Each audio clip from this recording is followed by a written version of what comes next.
Hey everybody, it's George the Antique Nomad, and welcome to the penultimate edition of Flashback Fridays. I have had a fun time bringing you the first dozen and a half videos that I did back before I had live premieres, and back then I wasn't able to talk to anyone, so I couldn't add anything to what you were seeing. So this has been a wonderful chance to go back and look at some of my early stuff and talk about it a little bit. And I'm especially excited about this one because a year ago, I did the first video I had done from Mount Dora, Florida at the giant Renninger's Antique Show. We just had the last Renninger show of this season last weekend, so it'll be interesting to see what a difference a year makes. And let's get started and take a look at that video.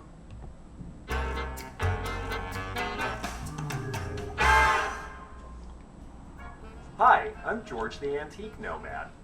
Come with me as I wander the country in search of valuable vintage, amazing antiques, and cool collectibles. We'll buy, sell, and trade at antique malls, shops, and shows, estate sales, flea markets, thrift stores, anywhere people go to find really interesting things that just aren't made anymore. So come on, let's go. All right, we're going to shut him up so that you can hear me, because that was pretty low recording volume. That's one nice thing about being able to go back and do this, is hopefully we can fix some things. This is the day after the initial setup. So you see there's still a lot of empty spaces because a lot of people were just rolling in. Some people show up at the last moment. This first space is someone I really miss seeing this year. This is Mr. Payne of Payne's Stained Glass, P-A-Y-N-E-S, a perfect name. And he and his wife are from England, and they usually spend the winter in South Carolina, and they bring all this wonderful English stained glass. Well, they didn't get to come from England this year, and so we didn't have this booth with us, and I was very sad about that because I always buy several small pieces from him, and they sell well for me in the malls. So we lost our wholesaler. I'm hopeful that next year he'll be able to come back. Meanwhile, we're looking at the November show. Actually, this would be November of 2019. So that's why you're seeing lots of blow mold Christmas. And boy, she gets it. She saves it all year long and brings it all at once. And there's my wet-looking soggy booth. And there I am. It was a cool day there. We do get them sometime. And there's Susan, my friend who I do the show with. It really helps to have a buddy at an outdoor antique show. It's so much work, and the weather can be difficult, and it's even more fun when you have a friend. So there's the beer wagon that we are kitty corner from. It's turned out to be a very good place. We were put here kind of by mistake. They didn't book us in our regular space one time, and we ended up here, and we just loved it, so we've stayed there ever since. You can tell it was a pretty gray, drippy day. I was mentioning on my last video, there's one rain day every Mount Dora, and this was the one that year. So you can see people are kind of battened down a little bit and bundled up. Today it's 80 degrees in Florida, so wintertime is usually very nice here. Let's take a look at what we see. I see that green Francoma vase there with the sort of leaf handle. It looks like that's what I'm zeroing in on. And it has an Art Deco feel because John Frank, the founder of Francoma, started working in 1933, and so his early designs were Deco, even though you think of it as more Western wear. There's some of that yellow Desco ware enamel from Belgium and a big orange swung vase. And looking up the hill, you see there's, as usual, a ton of people. The gal in the yellow there, she has been there for the entire time I've been there, and she keeps all of that porta potty stuff clean for us, which is really great. And those are sort of the unsung heroes in life who make things nice for you quietly that you don't even mention. So I always give her a big tip. This guy was back this year with all of the signs. I have to say he had fewer signs. I think signs have been so popular that they are a little harder to find now. And he did not have this big pile of lunch boxes, which is too bad. There's a place in West Palm Beach called the Dixie Grill, and they buy lunch boxes like crazy to decorate the inside of that restaurant. And that guy came to this show and cleared a lot of this stuff out. We've got Superman. That's the Christopher Reeve version of Superman, so that's late 70s. Lost in Space is a really good one. That's a hard one to find, and you notice the different shape. It wasn't a square, it was a dome top, because that's a little earlier. And oh, he has lots of fun trucks and things in here. You can tell that I didn't have a great camera because things inside the tents look pretty dark. But, and I am what I am. There's Popeye and olive oil. Okay, we've got a bunch of little car parts there. This guy just gets bins of fun stuff. I think he does a lot of storage clean out and estate auctions and things like that. And so he really gets quantity. But now we can see the toys a little bit better. And there's some really neat ones here. I was still learning to go slower with the camera, so unfortunately I'm not stopping enough for us to really see, but I guess it's because I got really captivated by these space toys. And there's a reason for that. Space toys are always popular, and especially in Florida with the space station being nearby here.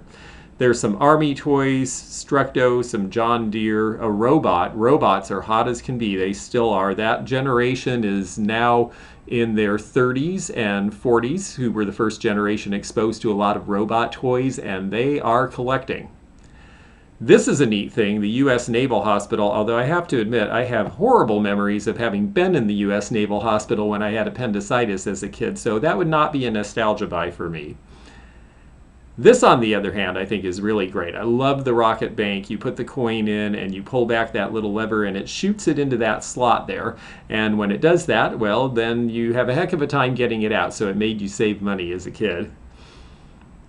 Oil cans, all this sort of stuff that's been rusting away in garages for years, if it's still in decent shape, is starting to come out and be put into man caves. And a lot of people build big garages and shops that have display areas now, especially if they're into old cars. All right, they've got some costume jewelry in this space. And oh, there's Annie. I think that's a radio. You don't see that very much. Someone was reminding me recently, oh, more robots. Rock'em sock'em robots. I have a friend who dances like that. It's not great. Bozo clown shoes. Let's see what's over here. Oh, this is just fun because it's so many shiny objects, and I haven't watched this video in a long time, so I'm getting to enjoy it vicariously. It's making me realize all the things that I should have bought. Maybe not those, but we'll see. The telescope is really cool. Telescopes always sell, and that's a neat one with the metal there. I think that was priced at $150. I know a lot of you folks, I wasn't giving a lot of prices back then, so I'll try to now. This weather vane with that fancy blue Delphite glass ball is going to be early 1900s or late 1800s, and those sell around, oh gosh, 175 to 2.25 in the right place. Big old Texaco sign. The large porcelain signs like this are getting really hard to find, and that's why you can sell one even with the pieces shaved off of it like that. Here's a bunch of knives. These are newer ones, but these are good brands. I think a lot of these are Case, and you'll see that the prices, even on the newer ones made for collectors, which a lot of the ones with fancy handles were made to be collected, so they're usually not worn out, but they still can sell for $45 to $85, even recent edition. Stamp machines are a thing of the past, and people are collecting them, especially stamp collectors, and they're selling for $50 to $100, and old ones can sell for a lot more. I saw one for $900 that was shaped like a fancy federal building. That was a really cool piece. These clocks are neat. The one on the left there is German, and you can always tell the German clocks. They have a little bit of a more stout aspect to them, and the geometry, they did a lot of hexagonal faces. It's a pretty piece. That's going to be from the 1930s, and that was priced at $225. Bunch of beer taps. Those are more modern, though, and these bronzes, which I think are Remington, those are pretty recent, too. Now, they're cool, and they do sell for a few $100s, but original Remingtons are just out of sight, and that's why the reproductions do well. The Coca-Cola sign with that interesting shape at the bottom is from about 1940, and that was several $100s. And, oh, the slow children. I always point out the slow children. It's so sad that they're so slow. She looks like she's running pretty fast to me. I don't know. All right, let's see what these people have. I love the chandelier hanging from the tree. I wish I had picked the camera up so you could see how they had those mounted. It's just great. And then this is neat. It's a stretcher with a glass top on it. A lot of people are taking stretcher bases. Some of these were used in industrial uses. as well. They weren't just for hospitals and ambulance stretchers, but these pieces that stretch out like this make great tabletops, and they sell for a few $100s now. And the old deco fan, floor fans like that, they're a couple $100s now. So many things that we used to take for granted, like these old hassock fans and fans in general. I remember as a kid, everybody was throwing these fans in the scrap pile because they were dangerous and you might stick your finger in them and get it cut off. Now, I have yet to meet anybody who did that, but that was certainly what our parents told us, and to be very afraid of it. So a lot of them, especially in the late 70s when metal prices went high, went to the scrap yard, and that's why they are selling for good numbers now. All right, this is Victor's space. Victor has a big clamshell there. I just sold one of those at an estate sale for $65 because they're worth about $125 at retail. And the big glass fishing floats are neat too. People love those to decorate, and they're popular everywhere. I see them in Florida in shops. I see them in Seattle in shops. Nice transit there. People love to take those old transit pedestals, the tripods, and turn them into lamps now. This is the field below me, and this is kind of a side branch of the market, but it is a place that a lot of people go because there are certain dealers who come in with specialties, including this, which is a relatively new poured glass sink out of recycled glass, but really cool with the dolphin. I think they wanted $2.25 for this, and I thought for what it is that was actually a pretty good price. I don't think you'd get it that cheap in a bathroom supply, a decorator interiors place. And I love that chair. Just look how square that is and how clean it is. That is not a reproduction. That is an original, and it's going to date probably to the early 60s, looking at the way it's shaped. Maybe late 50s. Let's see what else we have here. I got fixated on all of this aluminum ware because this is from the 1930s, and this is back when aluminum ware was really the thing, because this and chrome took over for silver because people couldn't afford silver in the Depression, so they bought these things instead. And they're just great. They're stamped with a lot of interesting designs. You'll see flowers, you'll see modernist deco designs, you'll see the names of things on the canisters. It was really easy to mold. It's hard to believe, but aluminum was actually considered a semi-precious metal because until they figured out how to make it out of bauxite, it was hard to find. Well, once they figured out that they could use it with that, it's very, very common. So aluminum is now something we throw away and recycle. But 100 years ago or more, it was something that was prized. And look at these neat designs. I like that with the pine cone. That's one of the more popular patterns. And they, let's see what else they have here. They're all stamped with various interesting things. There's one company that's fairly recent called Wendell August Forge that people collect. There's also Arthur Court Designs did stamped aluminum in the 80s. So there are people who are familiar with this type of ware, even that's later than what you see here, but it is collectible now as well. Cute little toll painting with the birds there. Those were really popular in the 50s, 60s, and 70s. A lot of kitchens. I'm doing an estate sale this weekend, and the kitchen had 2 of them, and they sold today.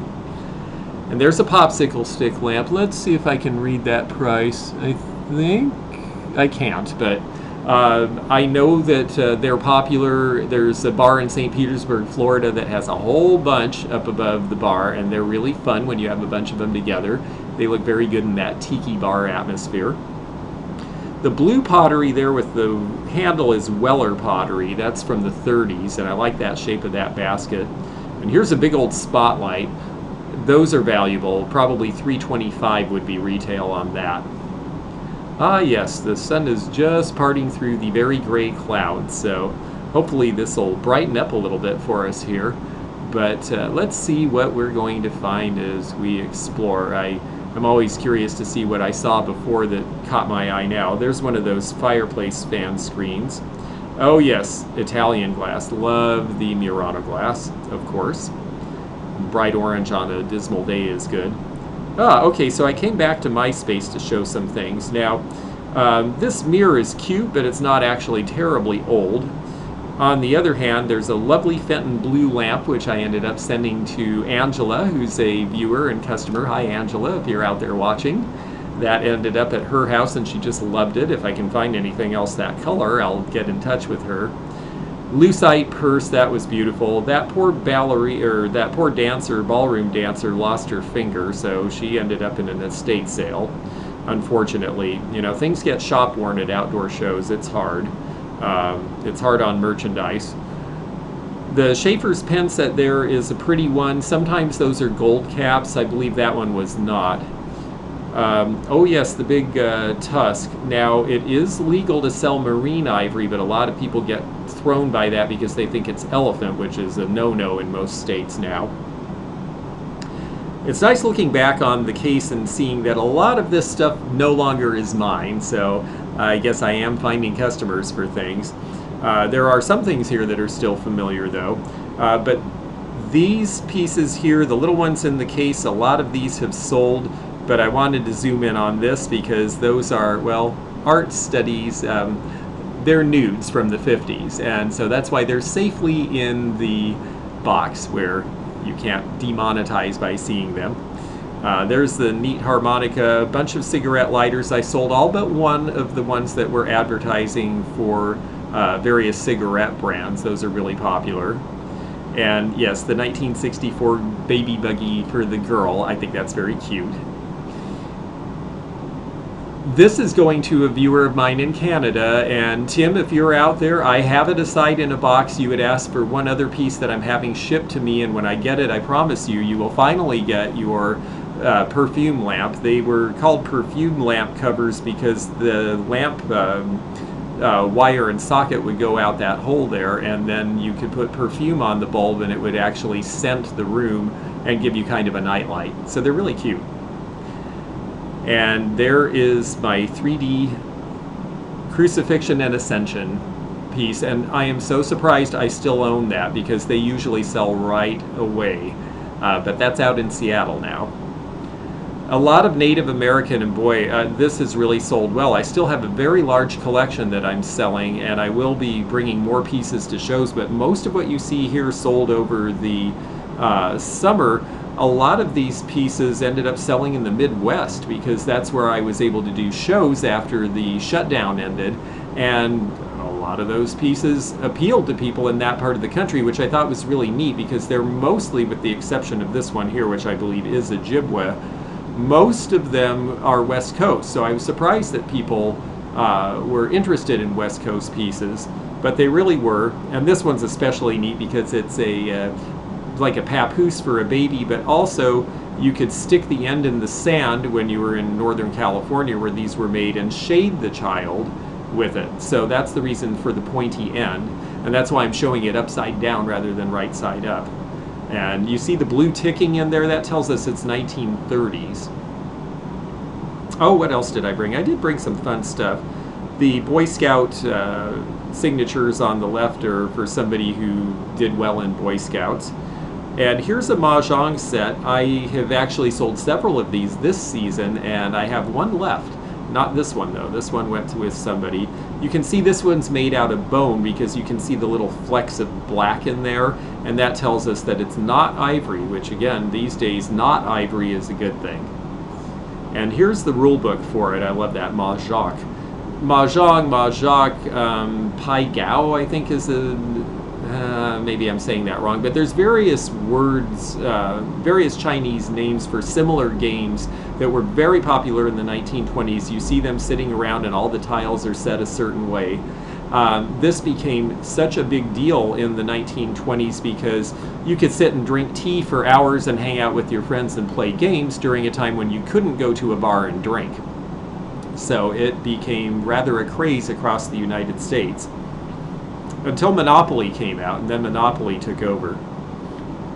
All right, here we have Joan of Arc, and I love any cast iron or bronze bookends.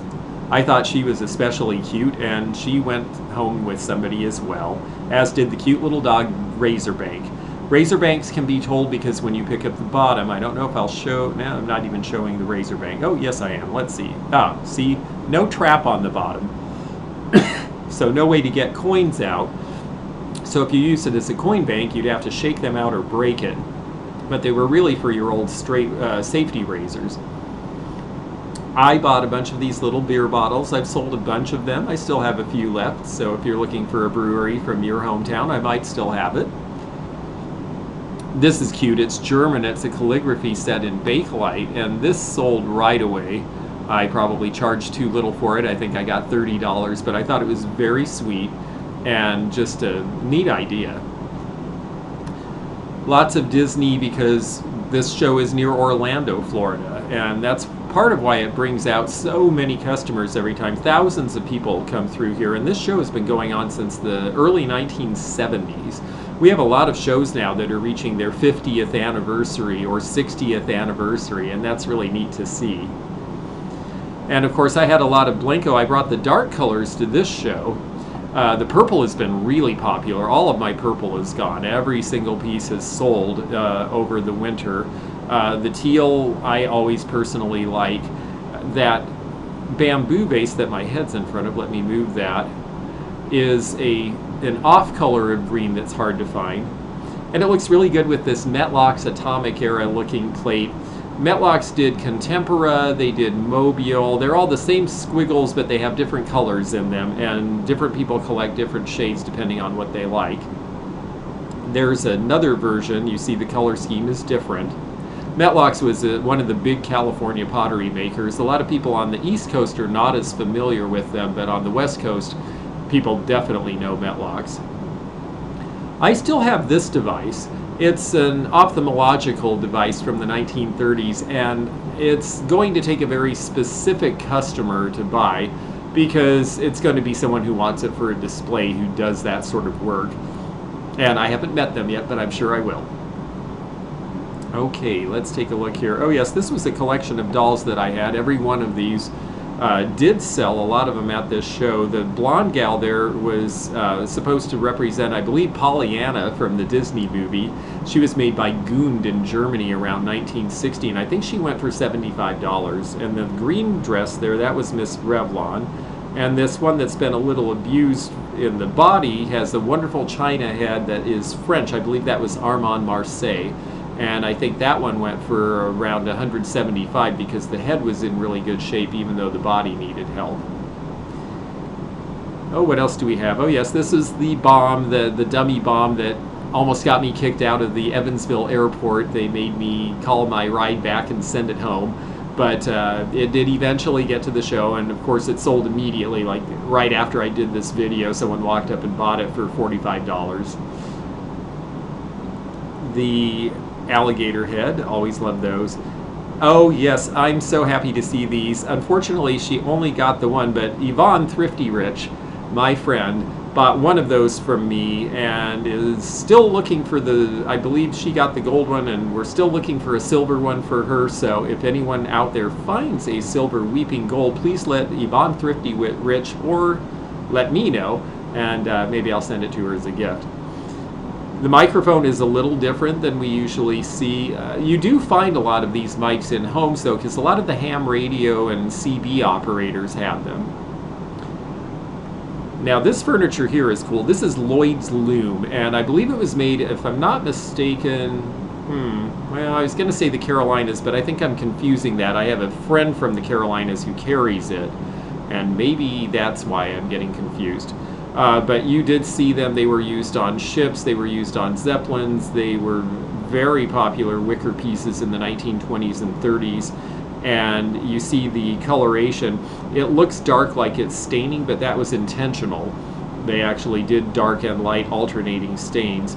And it's hard to find in good condition, so the prices are pretty up there on these, usually a few $100s per piece, and a lot more if you have the big sofa size. I think that goes for $600 or $700 by itself. As it should, because you just don't find a lot of it in good condition anymore. Susan brought Afghans. This is my friend Susan's space, and I have to admit I have been buying Afghans between she and Fatbird Finds. I have decided Afghans are a thing now, and I'm buying them and selling them too.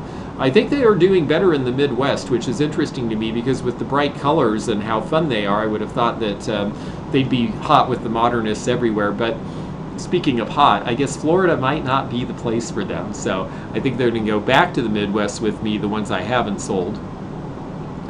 This little piece of furniture is interesting with the exterior buttresses. That's an American modernist piece, and it's done in walnut but with a teak-like finish. And so they don't sell for as much as the Danish modern, but they're fun and they're interesting and they've got the look, and so people will buy them.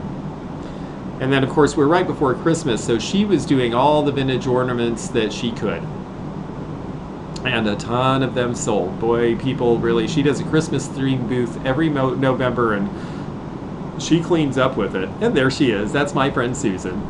I met her when I did my first show in St. Petersburg in 2009, and she was across from me, and we struck a conversation and have become really good friends. I love that about this business. You meet people who are like-minded and like what you like, and you just connect on all these levels, and it's just wonderful. It's such a fun community, and I'm glad all of you are part of it through YouTube, and I hope some of you, I've had several now come and see me at shows when I'm in the area, and a few people come to my mall booths, and it's really great. I love meeting everybody, so keep on coming, folks. She basically had a forest of Christmas trees. She sold almost all of these. She collected all year again, and for the following year's show, she had another forest of Christmas trees, and I think she sold 47 of them at the show. All right, now we're back to signs, because I was really on a sign kick when I did this video, wasn't I? There were some really good signs there because signs have become so popular. I like the Williams Paint and Hardware Store sign. I think that was $450 if I remember the price right. A lot of these belong to our neighbor Doug, and he does the nautical. You'll see a bunch of nautical stuff. I just sold him a big porthole. You can see that in the last show video I did. But he's from Oregon originally, and so he could look at a buoy and tell you, oh, that's West Coast, that's East Coast, that's from the Great Lakes, that's from the Gulf Coast. His mother was a dealer in Portland, Oregon, and I knew her and didn't realize she had a son in the business on the other coast. And then I met him, and he's like, oh, yeah, I'm from Oregon. You probably know my mom. And I did. It's one reason you really have to be honest in the antique business, because you will run into the same people in different parts of the country. And if you get a bad reputation, it will precede you. So beware, folks. I know there's temptation out there. If you're a reseller, well, maybe I won't talk about the fact that this has a little damage, or maybe it might be a reproduction, but I'll just put it out there and see what happens. Eventually, that's what you'll be known for, and people will not want to buy from you. So be very cognizant of the fact that every sale you make is building your reputation or taking away from your reputation. I can tell you some stories about dealers who have gotten booted out of places all over the country and eventually booted out of the business. And it's not fun to be that person because you don't get to play anymore. Now, here we are in a booth that had a lot of old rugs, and you notice that some of these seem very worn, but people like them worn now. They don't necessarily want pristine and perfect, although they had some in nice condition here as well. But some people want that look of being time worn. People who decorate in primitives, for example, they don't want it to look sharp and new and fresh and perfect because that's not their interest. They really want things to look comfortable, and I think things being a little bit worn is a comfortable feeling for people. Okay, more nautical, and we're looking around here. I think we are about to go up the aisle and see our other neighbor behind here. I couldn't travel very far to do this video because we were with customers and busy, so I had to stay close to the booth. This was a French dealer, and again, we aren't getting to see, I miss our Canadian dealers this year. Oliver from Quebec hasn't been able to come. Stéphane from France and Gilbert from Belgium have not been at the shows in Florida, and it's a shame. So we really are looking forward to hopefully things going back to normal and getting to see all of our foreign friends again. Oh, there's a lovely lady from France who buys jewelry from me at Mount Dora. So if any of you out there, I know we have an international audience now, if any of you out there are watching, hello, and we miss you, and we'll see you again next year, I hope. He had some wonderful pieces, some very large pieces. Interestingly enough, large pieces of furniture are starting to sell for the first time in at least a few years. I think people have been spending so much time at home that they're looking at how they can redo their booths or their spaces, their interior spaces, and dealers are looking to redo their booths. And if you need a break, well, there's your break. You can have a beer and a hot dog and, I think they make scrambled eggs and bacon and a few other things. Now this space here, look how many things they have that are all the same. So take a close look at this. These are mostly reproductions. If you're seeing a whole lot of the same thing in a booth and it seems too good to be true, well, it probably is. So that's something to pay attention to. And I will have, part 2. This is the beginning of when I started doing 2-parters. So we'll have another part for you soon. And when we do that, we will come back and show you more. I'm going to stop this guy though, if I can. Oh no, I guess he's just going to prattle on. So we're going to skip off to where it's just me. Okay, well, that was the first look that I gave you folks at the Mount Dora Renninger's Antique Extravaganza, and I'm looking forward to bringing you the next one as the last of my Flashback Fridays. I have some other things in mind to introduce, so we'll have some additional videos, but it's been fun doing this. I will see you again soon, and bye for now. And let's go to that outro. Now we're going to let you actually hear that guy do his thing. Thanks for joining me again in the fun and fascinating antique community, here where online meets the real world. Please click the subscribe button below, click the bell to be notified when new videos upload, leave a comment below, and hit thumbs up to like this video. Links to our online social media daily posts and our items for sale are in the description. This is George at the Antique Nomad. Bye for now.